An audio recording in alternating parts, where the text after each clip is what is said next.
বৈষম্যবিরোধী ছাত্র আন্দোলন ২০২৪ সালের ২৮ জুলাই রোববার রাজধানী সহ দেশের বিভিন্ন স্থানে দেয়াল লিখন ও গ্রাফিতিতে ফুটিয়ে তোলা হয় অগ্নিঝরা প্রতিবাদ।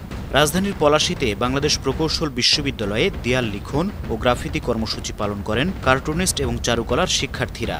তবে পুলিশ তাদের রংতুলি জব্দ করে। এছাড়া চট্টগ্রাম বিশ্ববিদ্যালয়, সিলেট শাহজালাল বিজ্ঞান ও প্রযুক্তি বিশ্ববিদ্যালয়, ইস্ট ওয়েস্ট ইউনিভার্সিটি সহ দেশের বিভিন্ন স্থানে দেয়াল লিখন ও গ্রাফিতি করা হয়।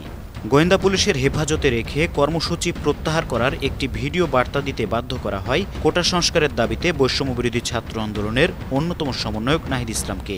পরে বৈষম্যবিরোধী ছাত্র আন্দোলনের সমন্বয়ক আব্দুল কাদের জানান, সোমবার বিক্ষোভ ও প্রতিবাদ সমাবেশ চলবে।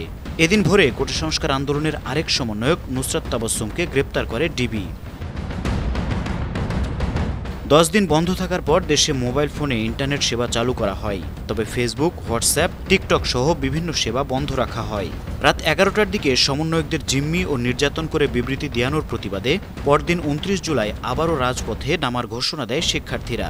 এদিন যুক্তরাষ্ট্রের পররাষ্ট্র দপ্তরের অ্যাসিস্ট্যান্ট সেক্রেটারি ডোনাল্ড লু জানান, আন্দোলনকারীদের উপর পুলিশ গুলি করায় উদ্বিগ্ন যুক্তরাষ্ট্র সরকার। সেদিন নিহত আবু সাইদ সহ 34 জনের পরিবারকে আর্থিক সহায়তা প্রদান করেন তৎকালীন প্রধানমন্ত্রী শেখ হাসিনা।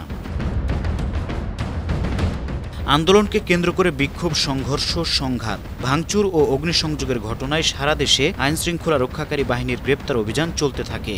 রোববার পর্যন্ত রাজধানী সহ সারা দেশ থেকে গ্রেপ্তার করা হয় 10,028 জনকে।